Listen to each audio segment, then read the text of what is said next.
चला मंडळी, आज बनवत आहे आमच्या इकडे डोसा. तर आमच्या इथे डोसा म्हटल्यावर नुसतं डोसे नाही, खूप फरमाईशी असतात. म्हणजे डोस्याबरोबर आप्पे, कोणाला भाकरी, कोणाला चपात्या. माझ्या मिस्टरांना चहा चपाती पाहिजे म्हणजे पाहिजे, आणि सासऱ्यांना जमत नाही कारण त्यांचं वय झालं, त्यांना भाकरी लागते.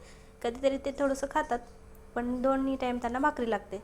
आणि मुलांमध्ये 4 मुलं आहेत, तर कोणाला आप्पे पाहिजे, कोणाला डोसा, कोणाला इडली.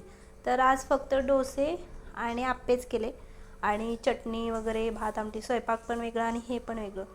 तर कसं आहे, जिभेचे चोचले पुरवायला आपण असं काय काय बनवत असतो, मुलांचा हट्टपणा असतो, पण हे सगळं करायला लागतं एका स्त्रीला.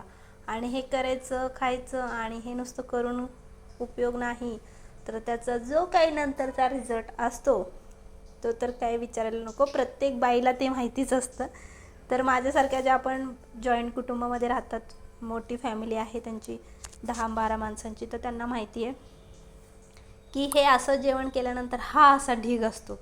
तर हा घासून एका जागे ठेवला आहे, त्यामुळे तुम्हाला थोडा वाटतो आहे. एका पसाराचा मी तुम्हाला नंतर व्हिडिओ डिटेलमध्ये शेअर करेलच. तर पहा, थोडीशी भांडी मी काढते याच्यातली. हे बघा, आतमध्ये भरपूर कोंबून कोंबून घातलेले आहेत. म्हणजे कसं आहे, जेवढे पदार्थ तेवढी भांडी. चला